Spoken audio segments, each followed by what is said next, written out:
Welcome everyone to the Electric Coaches channel.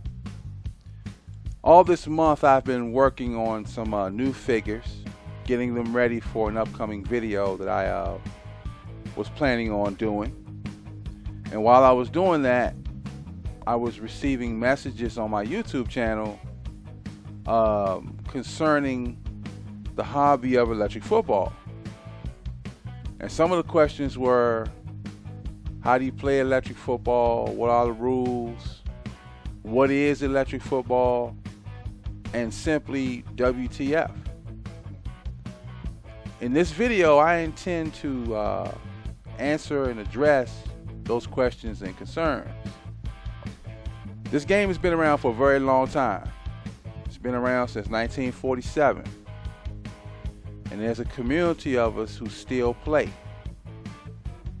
We have tournaments and leagues all over the country. We pretty much play all year long. The field that you're looking at right here, this is my custom board. I call this board Electric Coach Park.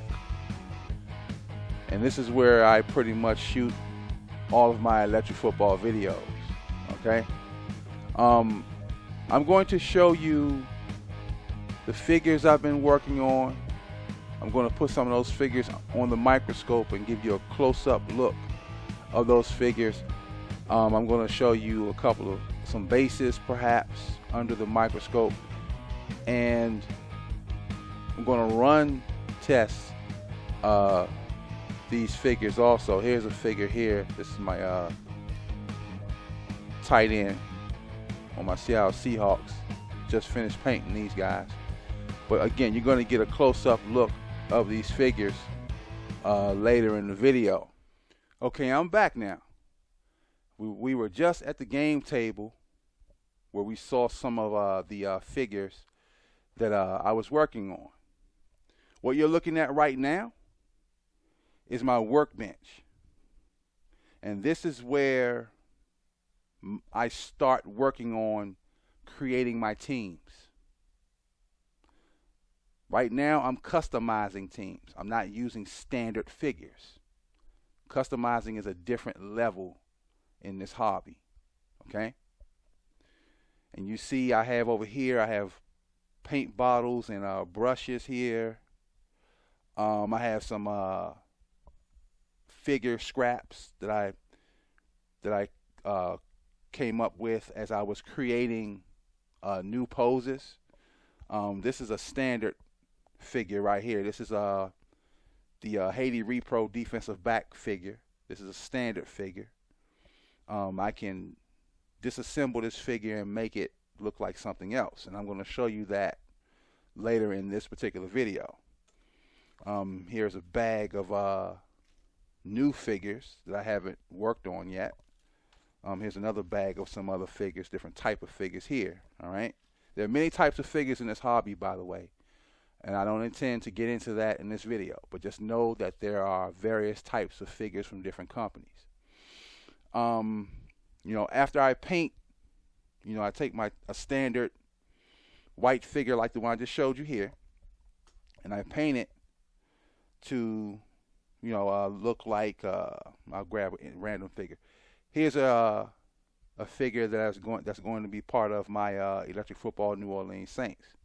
So at first, this figure was plain white plastic, and I customized it into this pose, and I began to paint the uniform. So there's still other things I have to do to it to make it the individual player that I intend for it to be. This is going to be, by the way, it's going to be my Cameron Jordan figure. All right. Okay, so the figures you saw on the board earlier in the previous frame, they're complete. And I'm going to show you some of those also under the microscope. But I want to give you an idea of where my figures start, and they begin right here. I have other tools here on the table as well. I have my Dremel. This is a Dremel drill bit here that I use to carve and sand my figures. I can change the drill bits off, change out the drill bit here to get different tools. This is a little cutting wheel that I use to cut the plastic of my figures. Um, so yeah, pretty much that's what's going on right here. All right. This is where I like to think this is where my EF madness gets its start, right here on the workbench. So we're going to move over to, I'm going to take you over to the microscope, and I'm going to give you a close-up of some of the figures that I have here. Be right back. Okay, I'm back, and we're now under the microscope. And what you're looking at right now, this is a close-up of the figure that you saw at my workbench. This is the close-up of the figure known as the Haiti Repro defensive back pose. I'm going to zoom out a little bit so you can get a full body image of it, full body look. Okay. This pose is one of the oldest figures in the hobby of electric football. This pose was formed in the late 1960s, around like 1968. Before this pose, there was a figure known as the 67 Big Man. The 67 Big Man was essentially this type of pose, but it was larger, slightly bigger, and the plastic was a little more dense. I have some of those on my shelf, but due to time constraints, I'm not going to break that out, okay? This Haiti Repro defensive back pose is a member of a group of poses known as a group of figures known as the Fab Five poses. So it was this pose and 4 other poses that were put together to form an 11-man team. So you had like 2 of these poses you see right here, and 2 of another pose, and 3 of another one. And they all came together to form an 11-man team. Those are the 4 poses. I'm not going to bring those out due to time constraints. We got other things I want to talk about in this video. All right. So this is what a figure looks like when it's brand new. This is a brand new figure, by the way. Okay. So this is what it looks like. This is what a figure looks like before we put numbers on it, before we customize it, before we put a base on it, what have you. Now, as is, you can play with this figure just like that if you want to. But without a number, I mean, I don't know how you would keep track of it.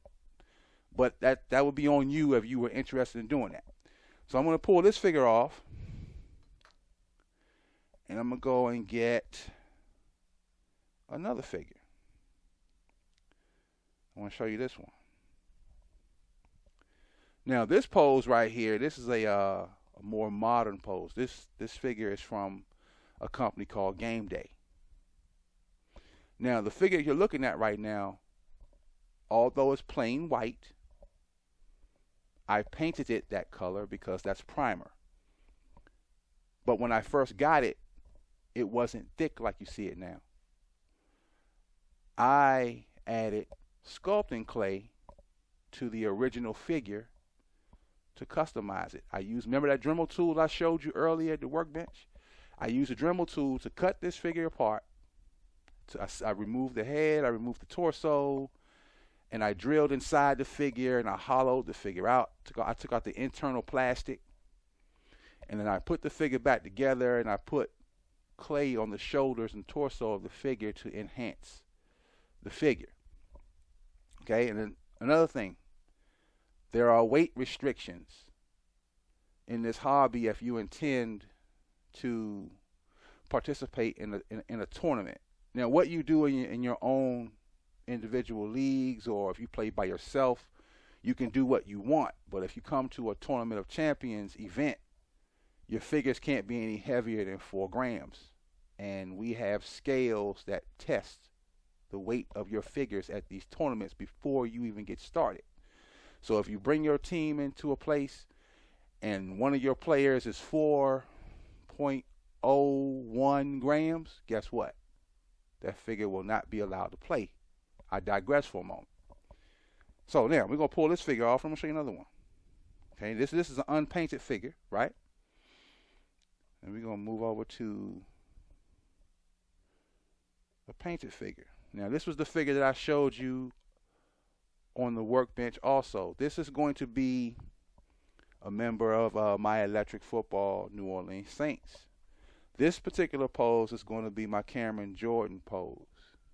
I don't have the numbers on them yet.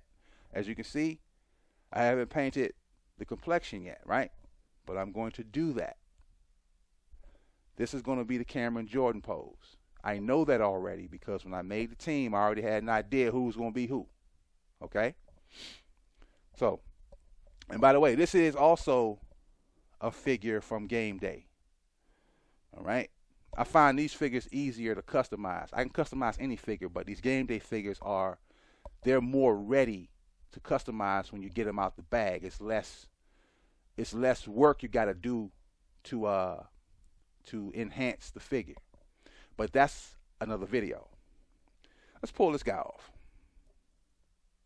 See, I want to give you this background before we go over to the game table and start talking about how the figures move on the board.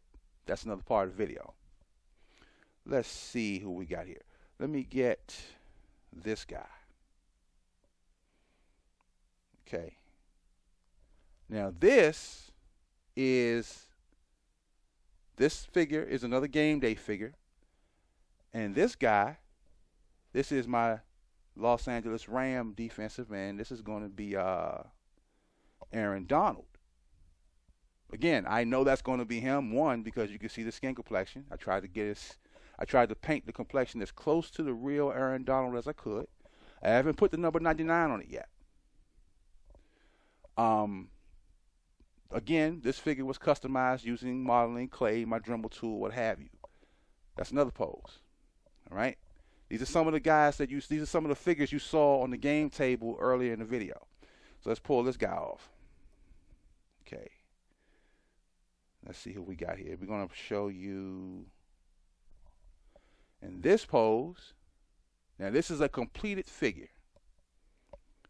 Unlike the Aaron Donald figure, unlike the Cameron Jordan figure, which aren't complete yet, this is my Russell Wilson figure, Seattle Seahawks. You see the decals, the number, the jersey art, the sleeve, the stripes on the shoulders. Let's see if we can move this over a little bit. Give you a closer look at the figure here. Let's tip it over this way. Upside down. Spin it around. Okay. I'm going to zoom in a bit. Okay, now you see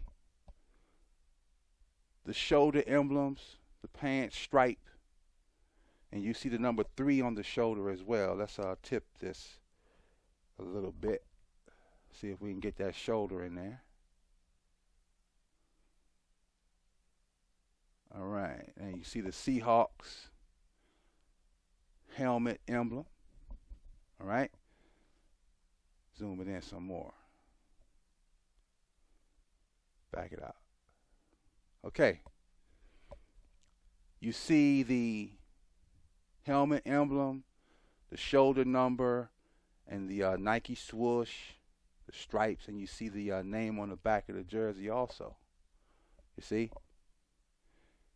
This is what my figures are going to end up looking like when they're complete. Like my Aaron Donald figure you saw, Cameron Jordan, as well as the other figures I got. So I'm customizing these figures for the other video that I intend to do. All right. So let's take the Russell Wilson figure off of here. We're gonna move him over. I'm gonna show you one. I'm gonna show you this other Seahawk figure here that's very important. All right. Let's move up a little bit. Spin this around. Okay. This is the Chris Carson figure. I did an offensive team of Seattle Seahawks, by the way. I still got to do the defense. But this offense is put together enough to where I can I'll be able to use them in the upcoming video.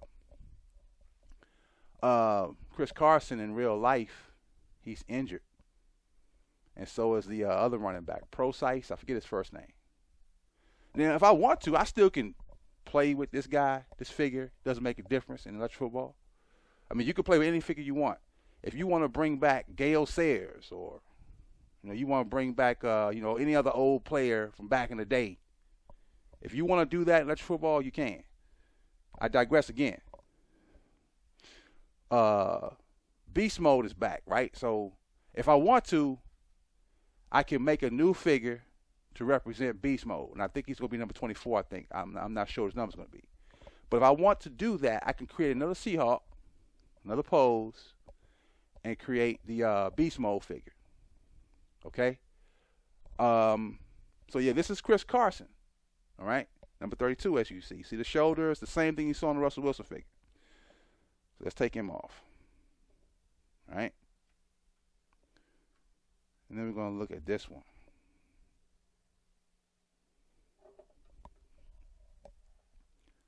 This figure is Zach Ertz. This figure represents the electric football version of Zach Ertz of the Philadelphia Eagles. All right. And you see here, you see his shoulder numbers, just like you saw with the Seahawk figure. You see the face mask, the eagle wing on the helmet, and you look at the shoulder. You can see the Nike swoosh, you see the eagle emblem, and the shoulder number. All right? So this is what I've been doing. This is what I do in the hobby of EF, electric football. This is how I get started before I even start playing. All right? So don't worry. We're going to get to the game table in a moment, and we're going to start moving these guys. We're going to put these guys on the base, and we're going to move them around, and we're going to talk a little bit about what this game does and what it's and more about what it's about. Okay? All right. Now we're going to take the Zach Ertz figure off, and I'm going to bring you this piece right here. Very important piece. Okay.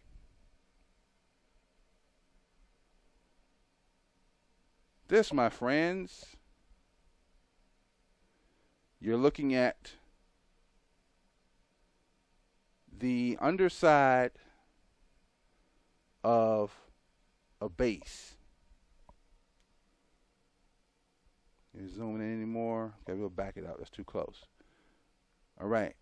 This right here is the heart and soul of an electric football figure. And like I said earlier, we're gonna take this base and these figures over to the game table, and we're gonna do some drills. We're gonna run these figures, all right? But this right here, this is a base, all right? This is what gives the electric football figure movement across the table. When the board vibrates, this base reacts to that vibration, and it gives the figure forward movement on the board, all right? Now, if you look closely, you see these little prongs right here. All right, this is where the magic happens. This is the underside of the base. When the board vibrates, let me tip this base a little bit. Tip it just a little bit so you can get a look at the face of the prongs. Okay. These prongs, all right, when the board vibrates, these prongs react to that vibration, and it causes the base to move. It causes the base to move across the board, all right? These little feelers right here. Some people, will call them feelers, or little tips, if you will, all right? Now, we use smooth jaw pliers. We use warm, smooth jaw pliers and a cigarette lighter and nail clippers to manipulate these prongs, to shape them to get them to make them more nimble. So when that board turns on, your men go. They really fire. Okay? I'm going to show you that when we go over to the game table. So this base, by the way, is by a company called ITZ. They have several types of bases. Now, another question that I get sometimes, most of the time I get this question on Facebook, which, by the way, we have a community there on Facebook as well. Question is, what's the best base? I'm not going to get into that in this particular video. What base is best? But I will say that these ITZ bases, they really do a good job. They do an excellent job at performing. ITZ really outdone themselves when they made this particular base. All right. So now we're going to move over to the game table. We're going to start talking about what electric football does and how it works and how you play and things like that. Now, I'm not going to be able to show you what I can, but due to time constraints, I'm not going to put all 22 guys on the board. I just want to give you a comprehensive look at how this game operates. I'll be right back. Now that you've seen the figures under the microscope, it's now time to come back to the game table. And now we're going to get into running our players and talking about particular rules and how you play electric football. My custom board, as you see here, and as you've seen earlier in the video, it's large enough to accommodate a traditional board. So when I test my bases, my figures, I test them on a traditional set, and I'm going to get that for you just a moment here. I'm laying down these mats because I don't want the feet of the custom board to press down into the vinyl of my custom board here. Yes, this playing surface is made of vinyl. It's basically a bumper sticker, if you will. Okay, this is a traditional board here. This board is from the original Tudor company. They're the company who originally started electric football back in 1947, as I stated earlier. This particular board is a Model 500 board. This board was very popular in the 1960s. It's made of aluminum, and I bought it on eBay. Bought it on eBay a while ago, and you listen to it, it still runs. That's the vibration, and this is the up here is a speed control knob. So if I want to turn it up, turn this knob up. If I want to turn it down, turn the knob the opposite way. Let's listen to it. See, that's a low setting right there. Okay? If I continue to turn it, the board goes even lower. But we don't want it that low because the figures will move too slow. So we bring it up. Bring it up right about there. Right there. So we'll stop. Okay. I use this board to practice with because the aluminum boards give me a better reading of what my base is actually doing. Okay. So, okay, now, one of the questions I got was, how do you tackle? What makes up a tackle in electric football? Basically, a tackle is when the defender's base touches the offensive player's base, a tackle is made. This is my defender, okay? Let's zoom in.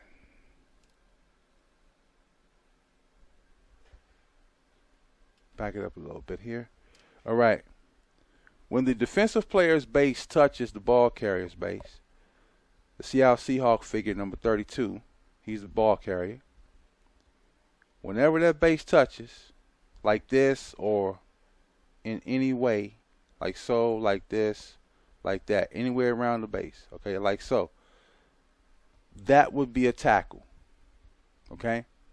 Some leagues, they say they use front of base tackling, okay, meaning that the base front of the defensive player is the part that must contact the ball carrier's base in order to make a tackle.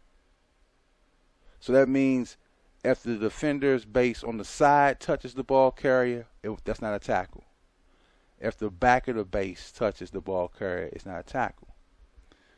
So the tackle must come from somewhere in the base front. The defensive man's base front must contact the ball carrier's base either here, all 360 degrees, all the way around. So if a defender came in like this with the corner of the front, that would be a tackle. This is a tackle, etc., all the way around, okay? In other leagues, they may say any touch is a tackle, meaning what you saw earlier, if the defensive man's base is touching sideways like that, it's a tackle. If the defender is facing perpendicular to the ball carrier and the ball carrier runs into him like that, that's a tackle. And I want you to watch this. What if the defender's back is turned and the ball carrier runs into the defender's back like that? If it's any touch, that would be a tackle. Now some of you say, well, hey, how is that possible? How is that humanly possible to tackle somebody with your back? Well, I guess in real football, if a defender gets pushed down and he falls on the ball carrier and he lands on his back, sometimes you can make a ball carrier fall. Maybe so. But that's a rule. All right, and the same applies if your quarterback is in the backfield and the pressure comes. This Aaron Donald, right? And let's say, okay, here I got here's my Russell Wilson figure right here. Let's switch out this base right here. And if Aaron Donald comes in and if the coach doesn't turn the board off soon enough, and the Aaron Donald figure comes in like this, and this happens behind the line of scrimmage, that would be a sack. Okay, we're back.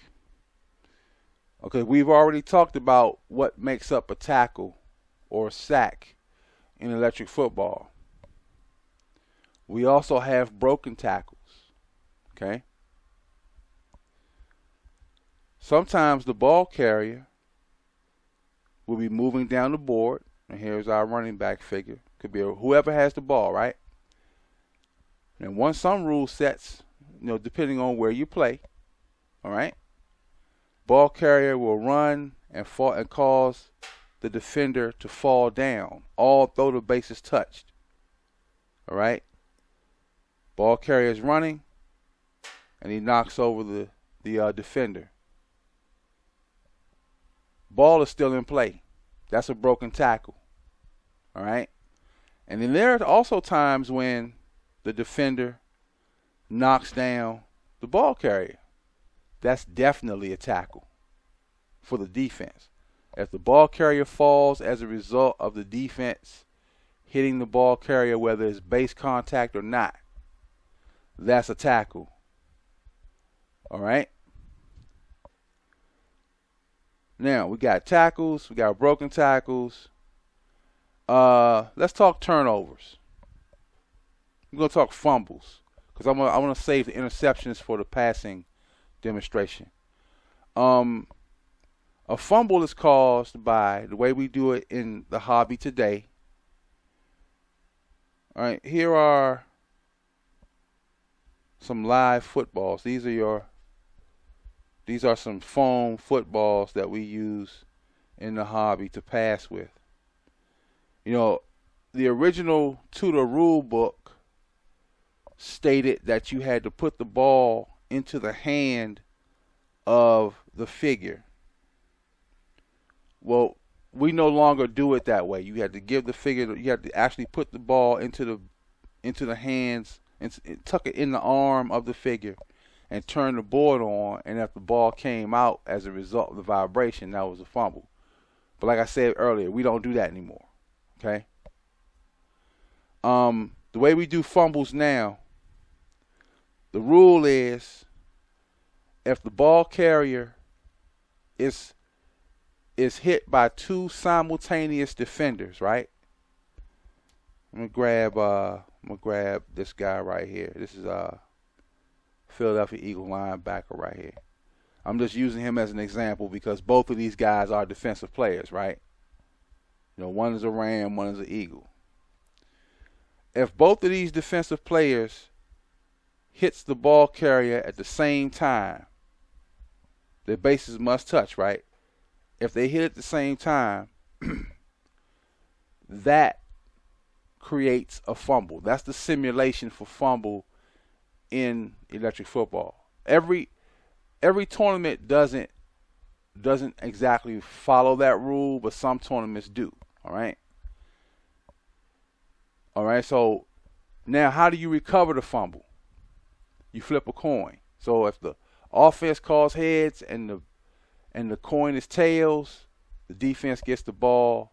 The ball changes possession to the other team, and vice versa. If the offense calls if the offense calls heads and the coin flips the heads, then the offense keeps the ball. And usually the ball is spotted right at the spot where the fumble was recovered. There's usually not a return. There's no rule for that in most tournaments. Okay, we're going to move on to the next rule. We'll be right back. Okay, we're back, and we're going to talk about passing. There's another question that I got on my channel. How do you throw the football? What makes up a pass play? All right. Now, I'm not going to have all 22 players on the board because one, it's going to take too much time to set that up. So basically, I'm going to use the quarterback to show you how to throw the football. All right. On the field, we have the actual figure who plays the quarterback position. But the ball is thrown by the throwing quarterback that you see here. This quarterback figure is from game day, like the previous figures I showed you under the microscope, and like the two figures that you see here on the field. These three figures you see here on the board. And this quarterback figure, you see this little spring right here. You pull back this arm, and you can flick this arm, see? I'm going to show you the football. The football is a piece of foam that we set onto the throwing hand of the quarterback. That's the ball right there. I'll slide these down. And these some other footballs here that I have. We'll zoom in a little bit. Get a closer look here at these balls, those footballs. This ball you see right here is your traditional football that comes out of an electric football set. All right. But at any rate, the way we propel this football down the field is pretty much the same. You use the arm of this particular quarterback. There are many different quarterbacks, but this is the one I'm going to use for this particular video. Okay? So now, let's zoom back. When we pass the football, you start your play by running the board, and your players move. Now, the rule set for running the board, the rule for running the board is you can run the board as long as you want to, all right? But once you stop the board, you have to execute.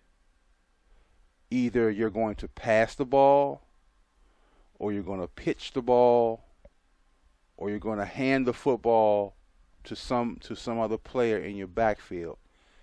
And then there are rules around pitching the ball or handing the ball. The defense can do certain things. But I'm not going to get into that part of the rule set for this video. Trying to keep this video small, all right? So now you stop the board, right? And you decide that you want to throw to an intended receiver. I'm going to use my DK Metcalf receiver figure here, all right, of my Seattle Seahawks. He's going to be our intended receiver.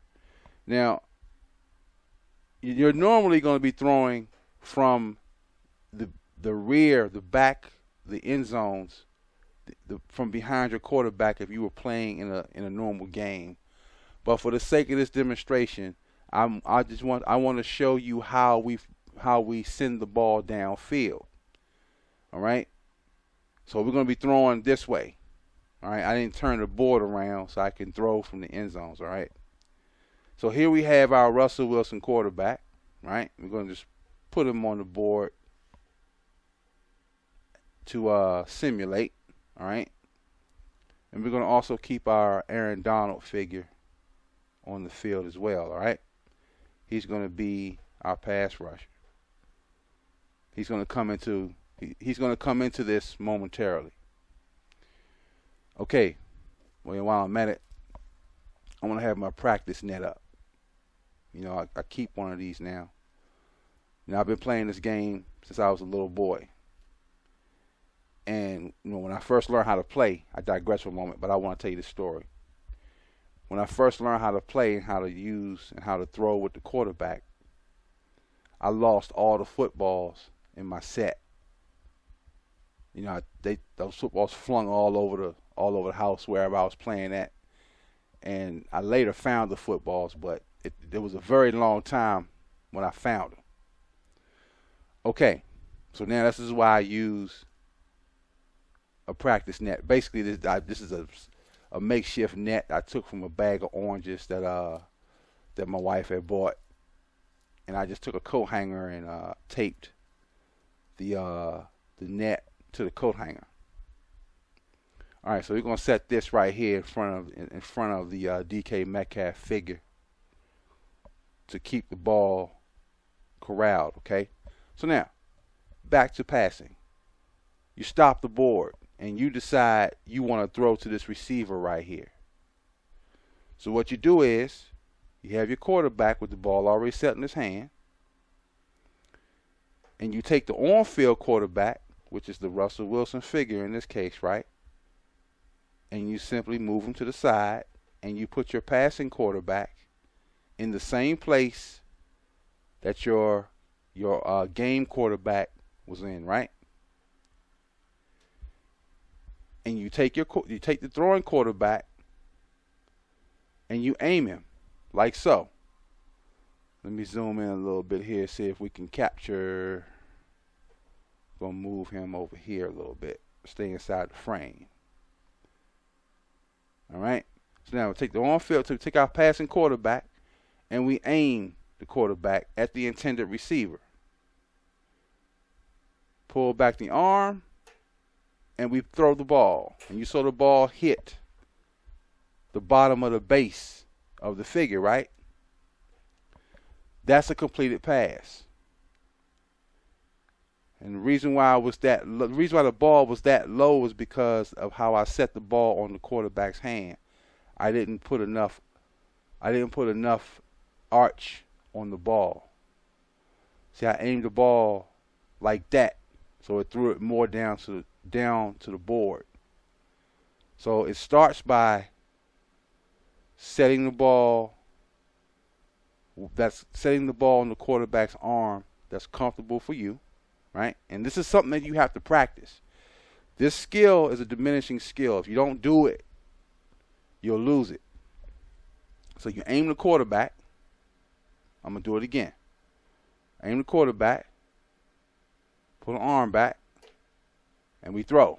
And that pass is incomplete. I threw it over the receiver's shoulder and it missed. So if you miss the receiver, the pass is incomplete. If you hit the receiver, the pass is complete. If the ball hits a defender, it's an interception. There are rules around that as well. I'll go into that momentarily. But before I do that, I want to talk about, again, more of this quarterback. What you saw me do, you saw me tip the quarterback. You saw me lean the quarterback a little bit forward like this, right? Some rule sets don't allow that. Some rule sets say you must keep the quarterback flat on the table, just like this. And you must throw using one hand. You got to hold the ball, hold the quarterback in one hand, and flick like this. See? That's another rule set. The other rule for an interception, the defender's base cannot be engaged with an offensive player's base. So let me see. Do I have a cornerback anywhere? Okay, this is what I'll do. I'll take well,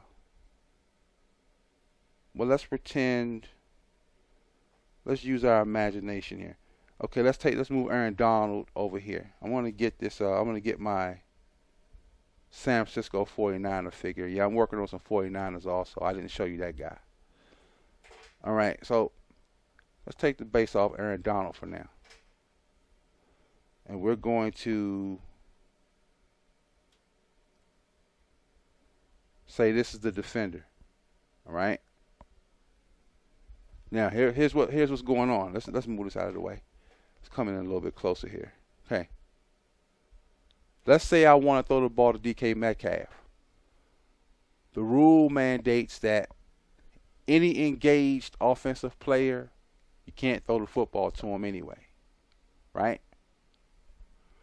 But let's say I'm throwing the football to Metcalf like this, right? And the defensive player's base is not touching the receiver. So the receiver is now eligible. All right? But let's say the defensiveman's base is touching another offensive player. And I make a mistake and I miss DK Metcalf and I hit the defensive player. Because the defensive player's base is engaged with another offensive player, that pass is incomplete. It's not an interception. Okay? So that's another rule set. So some tournaments will say incomplete pass, and you may be in another tournament where they may say the pass is complete. It depends on how the rule is set up. Okay, we talked about some of the figures, right? We showed the workbench. We looked at the figures under the microscope, and we talked about some of the rules, right? Such as tackling, broken tackles, turnovers, such as interceptions and fumbles. We talked about how to pass the football using the passing quarterback, right? Okay. Now we're ready to get down to what to do to get your team ready to play. All right? Now remember the base that I showed you under the microscope. Right? Here it is, right here. This base is a brand new ITZ base, straight out the pack. Now when you get a pack of bases, the bases are never ready to play straight out the pack. You know, that's a number one concern among people who don't play electric football. They want the figures and the bases to run straight out the box. Well, the nature of this game requires that when you get a new package of bases like these ones you see here or these ones you see there, these are by ITZ and these ones are by Tudor, all right? The number one requirement in electric football is that you have to tweak these bases. I mean, honestly speaking, you don't have to paint. You don't have to customize. You don't have to play in a custom field on a custom board.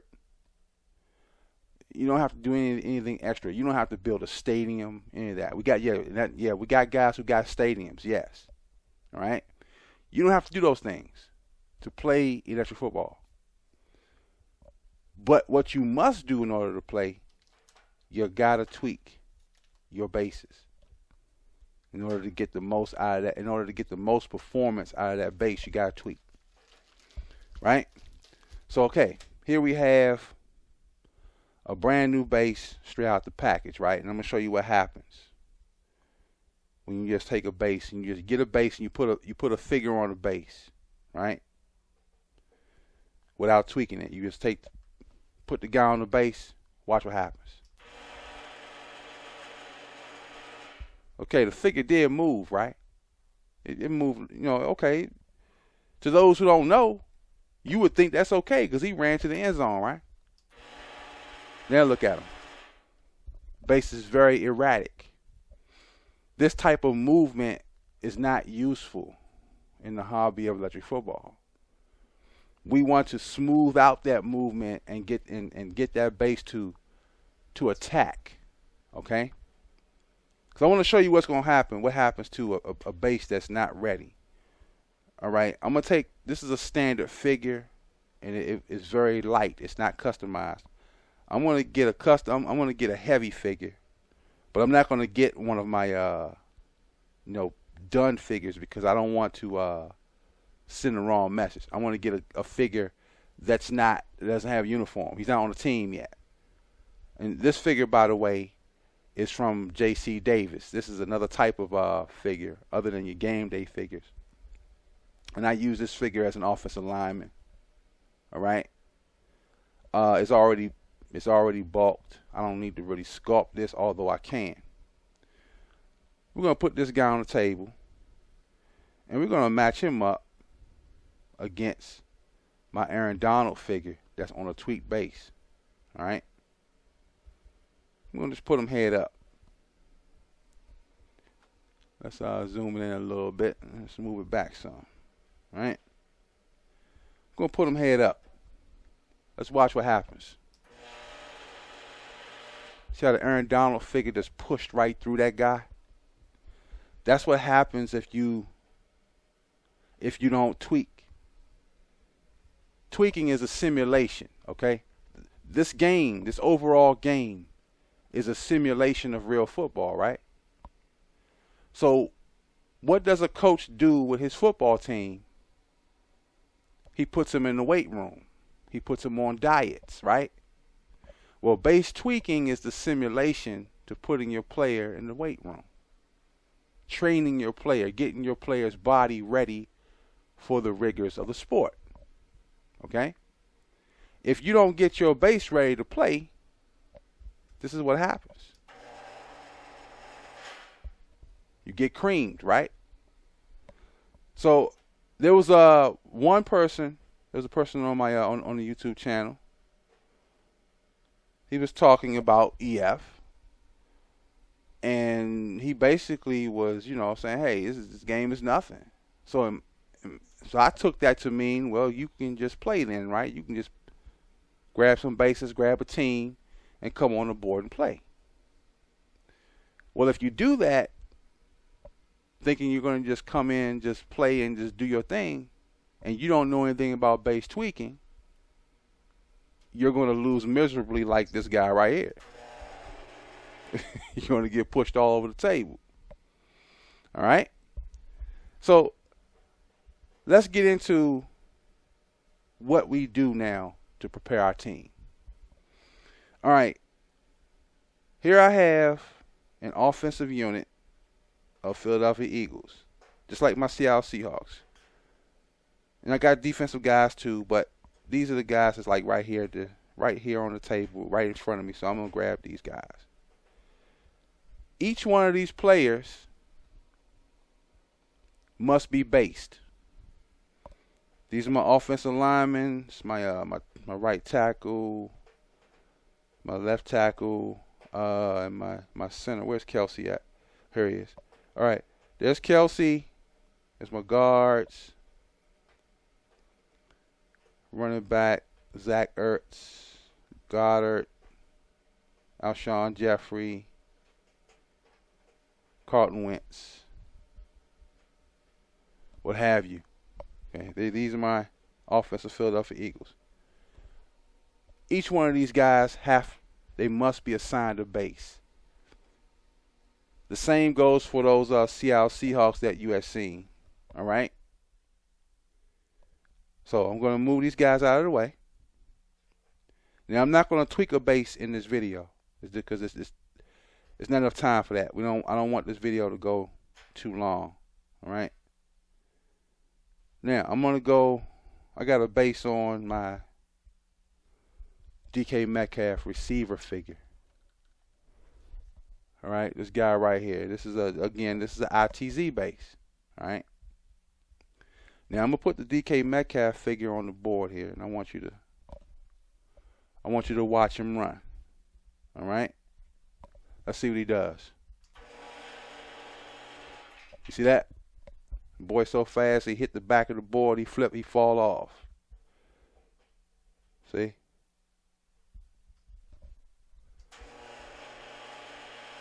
That's my wide receiver. All right. Now I'm going to grab another figure here for you. This figure is my fullback. This is Nick Ballore, and he's also on the ITZ base. By the way, these ITZ bases are excellent for these figures that I got, because the weight distribution, a lot of it is at the top of the figure, because I customized these figures using the modeling clay. Let's watch Nick Ballore run. This is my fullback. That's good movement right there, see? This is what you must do. This is the tight end. This is a skill position, right? And these figures, they run the distance. So now, we're going to take, remember that base that we saw that's not tweaked yet? Okay, we're going to get a guy. Let's go get a guy who's not on the team yet. A plain figure. This is the running back pose I sculpted. And we're going to put him on that base that hasn't been sculpted, right? And we're going to race him against the Nick Ballore figure. Watch what happens. See that? This is why you have to train each figure, each base to go. All right? And you do that for your linemen, your quarterback, your running backs, receivers, everybody. Now, defense. We would do the same thing as well, right? So, okay, here we have Aaron Donald, right? I got my Rams over on my workbench over here, but I just want to use this one figure. I want to demonstrate something for you. Now, you saw the receivers, the wide receiver and the tight end, they ran straight down the field to the end zone. That's what you want, because if your figure gets out in the open field, although you're allowed to pivot the figure after you complete a pass to it, right? You want that figure to go the distance. But your linemen, especially your interior linemen, well, your defensive linemen, right? You don't want them to go straight up the field all the way. Why? Because they can run past the ball carrier, right? So in real football, the play starts where? It starts in the center of the field, under center, right? And then you have the quarterback behind him, and then you have the running back or the fullback in the backfield. So you want your defensive lineman to be able to cover that region of the field at the snap. No, you don't want everybody converging on the center of the field, but you want them to cover that region by doing a series of arcs and loops, right? So here I have the Aaron Donald pose, right, on the ITZ base. And we're going to set this base on the board, and we're going to see, and we're going to watch what it does. Let's see what happens. Okay, the base wants to go to the right. So let's adjust that base. We're going to turn the dial a little bit. See, this dial, you can turn it, see? So let's turn this dial a little to the left. And we're going to put the figure on the board again. And let's watch its movement. You see how I turn to the left? That's too sharp, though. That sharp, that turn is too sharp. So let's back that dial out a little bit. Put them back on the board, and let's run them. Now, that looks good, okay? So imagine this is your defensive end, right? And we're going to put our blocking dummy right here. This is our quarterback. And we're going to see how the Aaron Donald pose can rush to this position. Let's see what it does. You see that? That's what you want your defensive end to do. The right defensive end moves like this. The left defensive end comes the opposite way. And they both can converge on the backfield. Now, imagine that the defensive end was set to go straight. Right? Watch what happens. He runs away from the quarterback. In real football, defensive ends don't run away from the quarterback. They go to the quarterback, see? So we simulate that movement, as you saw earlier, by getting the defensive end to turn toward the quarterback and hit anything in the backfield.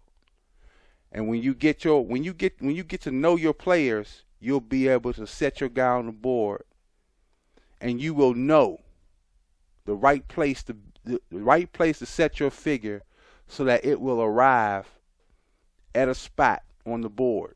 Like I told a person in the messages, in my comments, I told him that we know what we're doing when we play this game. We're not just setting our guys on the table. When we practice, like I'm showing you this small practice here in this video, I train my guy and I watch him. I know his range. So if I want this defensive end to hit this spot right here, that way there is too short. He missed, right? I set him out too wide. I may want to bring him in a little closer. Let's watch. That's too short. See, so I keep practicing with this guy. Move him up a little bit, right about here, until I find that range I'm looking for. Turns a little bit too sharp, so I adjust the base. See, we keep doing this until we find his spot. Then we know at game time where to put Aaron Donald so that he can make plays. Now, that's how he moves uninterrupted. Let's go back to our no-name guy. So we want to measure his performance against an actual offensive player, right? Let's see what he does. He pushes through. Okay, he pushed well, but he didn't turn into the quarterback the way we want him to. So we make adjustments for that. Remember how I showed you with the base?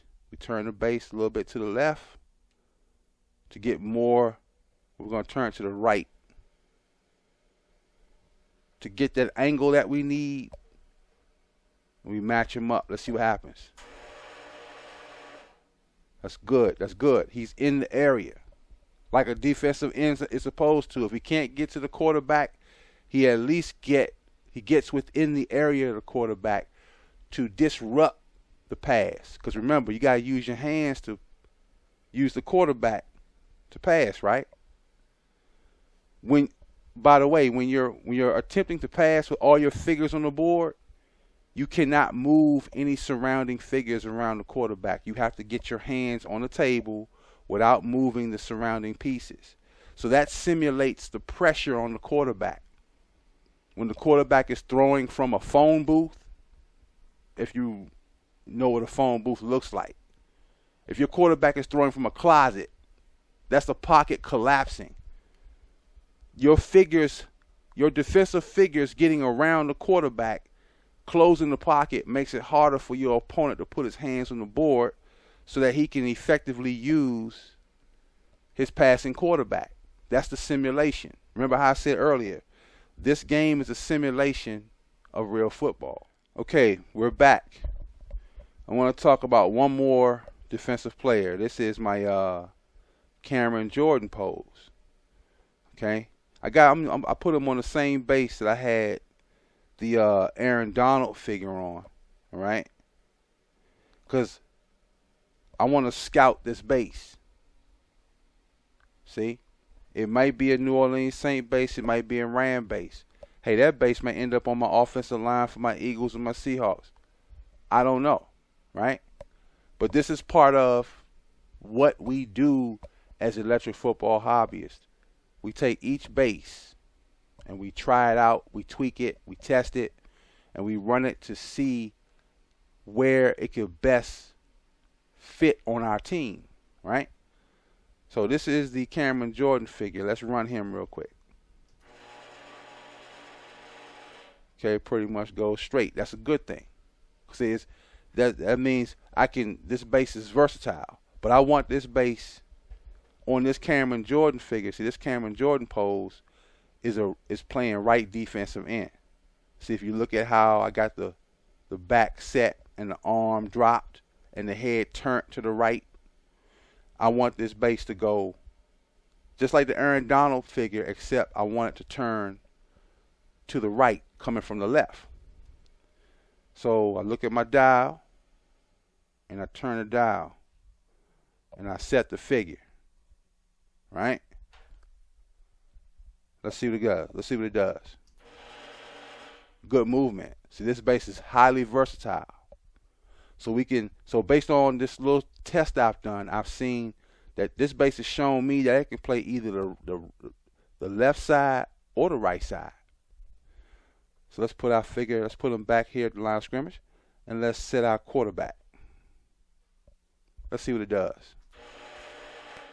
It goes to the quarterback, although it missed. All right? So I would do the same adjustment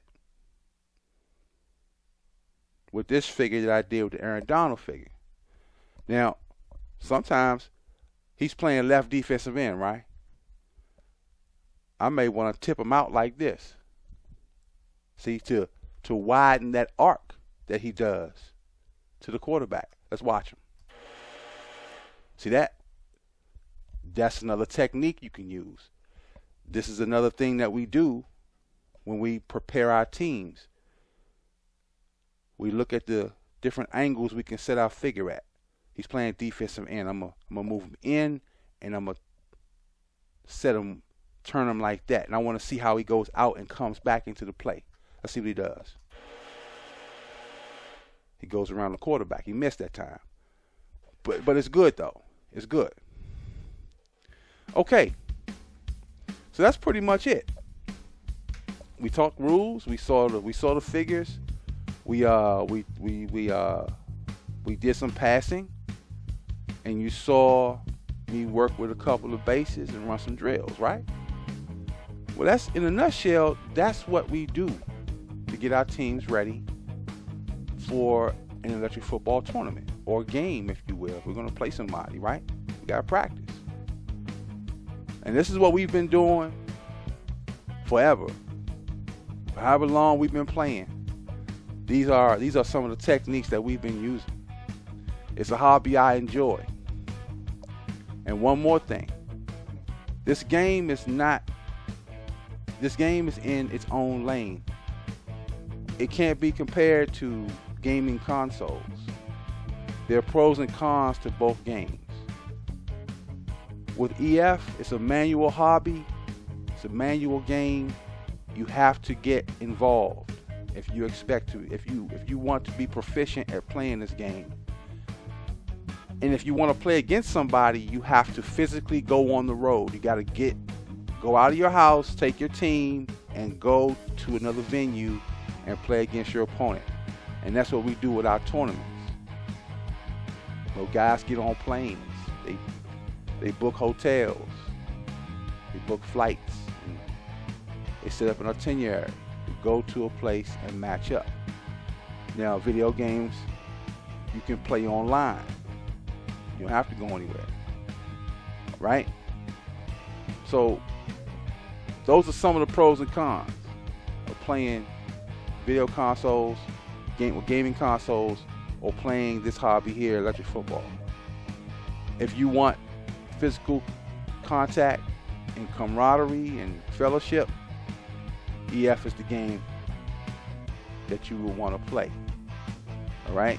I mean, video games, you got that camaraderie too if you go to an event they may be having. But at any rate, electric football is in its own lane. It's its own world. It's its own game, and it's a game that I enjoy. I hope that you've gotten something out of this video. I intend to make more videos. I'm still working on the other video that I talked about earlier in this video. But I hope that you've gotten something from this, and maybe you may consider becoming a hobbyist. I don't know.